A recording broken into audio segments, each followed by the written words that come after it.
3월 29일 성경 읽기 시간입니다.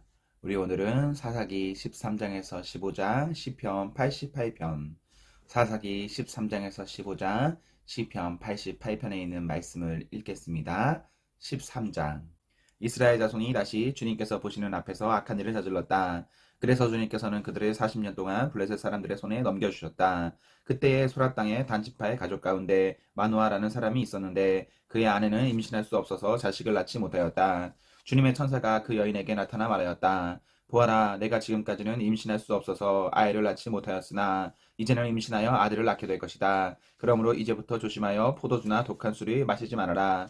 부정한 것은 어떤 것도 먹어서는 안 된다. 내가 임신하여 아들을 낳을 것인데 그 아이의 머리에 면도칼이 되어서는 안 된다. 그 아이는 모태에서부터 이미 하나님께 바쳐진 나실 사람이기 때문이다. 바로 그가 블레셋 사람의 손에서 이스라엘을 구하는 일을 시작할 것이다. 여인은 곧바로 남편에게 가서 말하였다. 하나님의 사람이 나에게 오셨는데 그분의 모습이 하나님의 천사의 모습과 같아서 너무나 두려웠습니다. 그래서 나는 그분이 어디서 오셨는지 감히 묻지도 못하였고 또 그분도 나에게 자기 이름을 일러주지 않았습니다. 그런데 그분이 내게 말하기를 내가 임신하여 아들을 낳을 것이니 이제부터 포도주와 독한 술을 마시지 말고 부정한 것은 어떤 것도 먹어서는 안 된다고 말했습니다. 그 아이는 모태에서부터 죽는 날까지 하나님께 바쳐진 나실 사람으로 살아야 하기 때문이라고 했습니다. 이 말을 듣고 마누아가 주님께 기도드렸다. 주님, 우리에게 보내셨던 하나님의 사람을 우리에게 다시 오게 하셔서 태어날 아이에게 어떻게 하여야 할지를 우리에게 가르치게 하여 주십시오. 주님께서 마누아의 기도를 들어주셔서 주님의 천사가 다시 여인에게 왔다.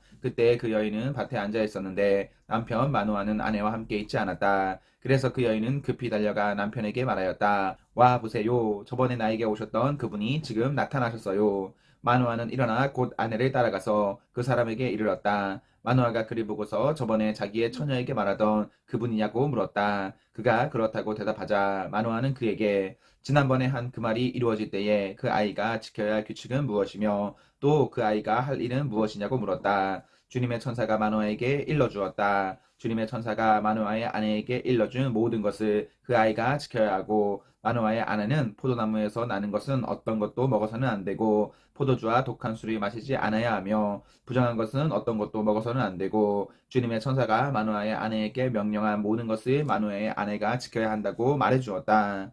그러자 마누아가 주님의 천사에게 새끼 염소를 한 마리 잡아 대접할 터이니 잠시 기다려달라고 하였다. 그러나 주님의 천사는 마누아에게 기다리라면 기다릴 수 있으나 음식은 먹지 않겠다고 하면서 마누아가 번제를 준비한다면 그것은 마땅히 주님께 드려야 할 것이라고 말하였다. 마누아는 그가 주님의 천사라는 것을 전혀 알지 못하였다. 그래서 마누아가 또 주님의 천사에게 이름만이라도 알려주면 말한 바가 이루어질 때에 그에게 그 영광을 돌리고 싶다고 하였다.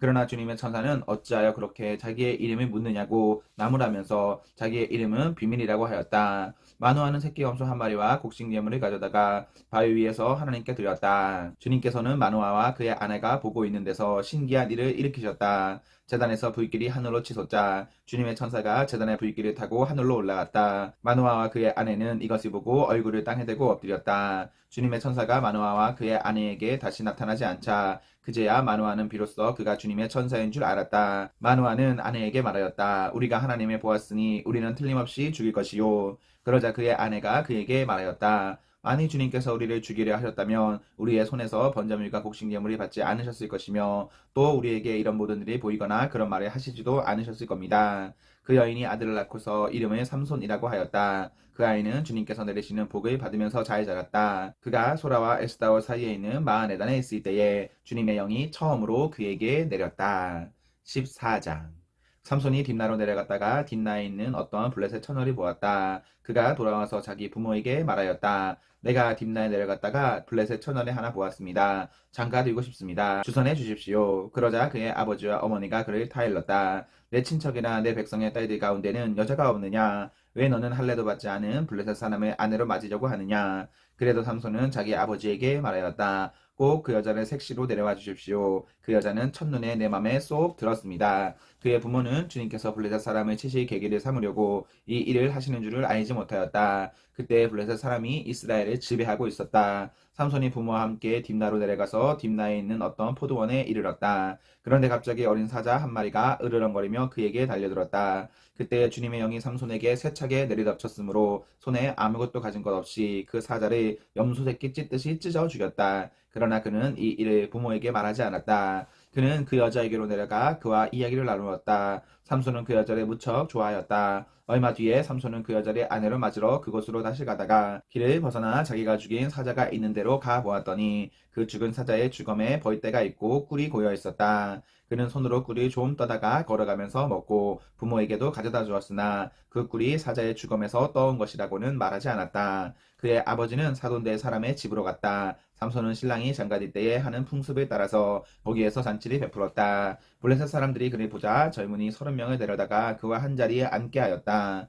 그때 삼손이 그들에게 한 제안을 하였다. 내가 여러분에게 수수께끼를 하나 내려고 하는데 잔치가 계속되는 이래 동안에 알아맞혀 보십시오. 여러분이 알아맞히면 내가 모시오 30벌과 겉옷 30벌을 내놓고 마치지 못하면 여러분이 나에게 모시오 30벌과 겉옷 30벌을 주도록 하는 것이 어떻습니까? 그들이 말하였다. 좋습니다. 어디 그 수수께끼를 한번 들어봅시다. 그래서 삼손이 그들에게 수수께끼를 내놓았다. 먹는 자에게서 먹는 것이 나오고 강한 자에게서 단 것이 나왔다. 그러나 그들은 사흘이 지나도록 수수께끼를 풀 수가 없었다. 이레째가 되던 날 그들은 삼손의 아내를 을러대었다. 신랑을 꿰어서 그가 우리에게 낸 그 수수께끼의 해답을 알아내서 우리에게 알려주시오. 그렇지 않으면 세댁과 세댁의 친전집을 불살라 버리겠소. 우리가 가진 것을 빼앗으려고 우리를 초대한 것은 아니지 않소. 그래서 삼손의 아내는 삼손에게 울며 말하였다. 당신은 나를 미워할 뿐이지 사랑하지는 않아요. 그러니까 당신이 나의 나라 사람들에게 수수께끼를 내놓고도 나에게는 해답을 가르쳐주지 않았지요. 삼손이 아내에게 말하였다. 이것 봐요. 내 부모에게도 알려드리지 않았는데 어떻게 당신에게 말할 수 있겠소. 그러나 그의 아내는 삼손에게 이래나 계속되는 잔치 기간에 계속 울면서 졸라댔다. 이래저래던 날 삼손은 드디어 아내에게 수수께끼의 해답을 말해버리고 말았다. 그러자 아내가 그 해답을 자기 동족 사람들에게 알려주었다. 이래째가 되던 날 해가 지기 전에 그 성읍 사람들이 삼손에게 말하였다. 무엇이 꿀보다 더 달겠으며 무엇이 사자보다 더 강하겠느냐. 삼손이 그들에게 대답하였다. 나의 암소로 밭을 가지 않았더라면 이 수수께끼의 해답을 어찌 찾았으랴. 그때 주님의 영이 삼손에게 세차게 내리덮쳤다. 삼손이 아스글론으로 내려가서 그곳 주민 30명을 죽이고 그들에게서 노력한 옷을 가져다가 수수께끼를 푼 사람들에게 주었다. 그리고 몹시 화가 나서 자기 아버지의 집으로 돌아가 버렸다. 그러자 삼손의 아내는 삼손의 들러리로 왔던 한 친구의 아내가 되었다. 15장.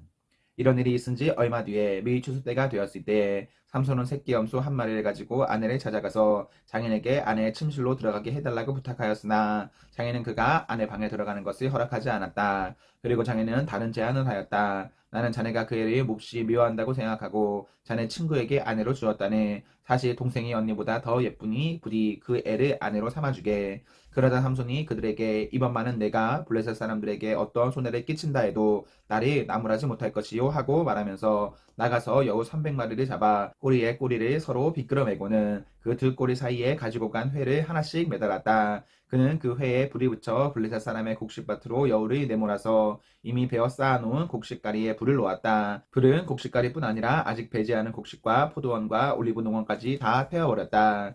블레셋 사람들은 누가 그렇게 하였는지 알아보았다. 마침내 사람들은 딥나 사람 곧 삼손의 장인이 삼손의 아내를 빼앗아 들러리 섰던 친구에게 아내로 주었기 때문에 삼손이 저지른 일임을 알게 되었다. 블레셋 사람들이 딥나로 올라가서 그 여자와 그 아버지를 불에 태워 죽였다. 그러자 삼손이 그들에게 말하였다. 너희가 이렇게 하였으니 내가 너희에게 원수를 갚기 전에는 가만히 있지 않겠다. 그는 블레셋 사람들을 닥치는 대로 마구 무찌르고 내려가서 에단 바위 동굴에서 쉬고 있었다. 블레셋 사람들이 쳐 올라와서 유다 땅에 진을 치고는 레이 지방을 짓밟았다. 유다 사람들이 그들에게 말하였다. 당신들은 무엇 때문에 우리를 치러 올라왔소? 그들이 대답하였다. 삼손을 잡으러 왔소. 삼손이 우리에게 한 대로 우리도 그에게 갚아주겠소. 그래서 유다 사람 3,000명이 에단바의 동굴에 내려가서 삼손에게 말하였다.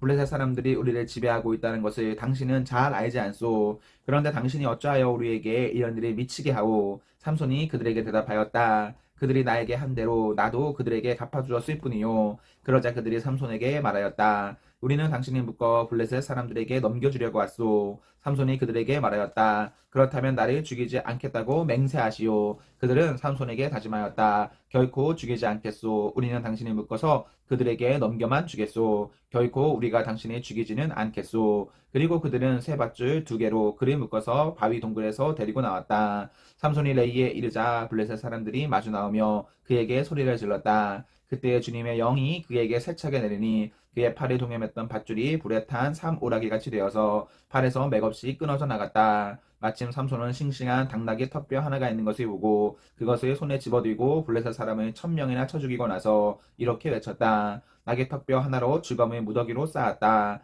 나귀 턱뼈 하나로 1000명이나 쳐 죽였다. 이렇게 외치고 나서 삼손은 손에 든 턱뼈를 내던지고 그곳 이름을 라마네이라고 불렀다. 삼손은 목이 너무 말라서 주님께 부르짖었다. 주님께서 친히 이 크나큰 승리를 주님의 종의 손에 허락하셨습니다. 그런데 이제 제가 목에 타서 저 할례 받지 못한 자들의 손에 붙잡혀 죽어야 하겠습니까? 하나님이 레이에 있는 한 우묵한 곳을 터지게 하시니 거기에서 물이 솟아나왔다. 삼손이 그 물을 마시자 제정신이 들어 기운이 차렸다. 그래서 그 샘 이름을 에나꼬레라고 하였는데 오늘까지도 레이에 있다. 삼손은 블레셋 사람들이 다스리던 시대에 20년 동안 이스라엘의 사사로 있었다. 시편 88편. 주님, 나를 구원하신 하나님, 낮이나 밤이나 내가 주님 앞에 부르짖습니다. 내 기도가 주님께 이르게 하시고 내 울부짖음에 귀를 기울여 주십시오.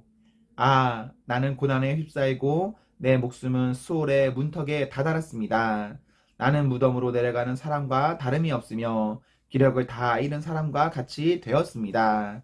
이 몸은 또한 죽은 자들 가운데 버림을 받아서 무덤에 누워있는 살해된 자와 같습니다. 나는 주님의 기억에서 사라진 자와 같으며 주님의 손에서 끊어진 자와도 같습니다. 주님께서는 나를 구덩이에 밑바닥 칠흑같이 어두운 곳에 던져버리셨습니다. 주님은 주님의 진노로 나를 짓눌렀으며 주님의 파도로 나를 압도하셨습니다. 주님께서는 나의 가까운 친구들마저 내게서 멀리 떠나가게 하시고 나를 그들 보기에 역겨운 것이 되게 하시니 나는 갇혀서 빠져나갈 수 없는 몸이 되었습니다. 고통으로 나는 눈마저 흐려졌습니다. 주님, 내가 온종일 주님께 부르짖으며 주님이 바라보면서 두 손을 들고 기도하였습니다. 주님은 죽은 사람에게 기적을 베푸시렵니까? 혼백이 일어나서 주님을 찬양하겠습니까? 무덤에서 주님의 사랑을, 죽은 자의 세계에서 주님의 성실하심을 이야기할 수 있겠습니까? 흑암 속에서 주님의 기적을, 망각의 땅에서 주님의 정의를 경험할 수 있겠습니까? 주님, 내가 주님께 부르짖고 첫 새벽에 주님께 기도드립니다. 주님, 어찌하여 주님은 나를 버리시고 주님의 얼굴을 감추십니까? 나는 어려서부터 고통을 겪었고 지금까지 죽음의 문턱에서 살아온 몸이기에 주님께로부터 오는 그 형벌이 무서워서 내 기력이 다 쇠잔해지고 말았습니다. 주님의 진노가 나를 삼켰으며 주님의 무서운 공격이 나를 파멸시켰습니다. 무서움이 날마다 홍수처럼 나를 애워쌌으며 사방에서 나를 둘러쌌습니다. 주님께서 내 사랑하는 사람들과 이웃을 내게서 떼어놓으셨으니 오직 어둠만이 나의 친구입니다. 아멘. 네, 우리 오늘 말씀 모두 읽었습니다. 우리 오늘 하루도 하나님과 사랑 앞에서 행복하십시오. 성령 충만하십시오. 안녕.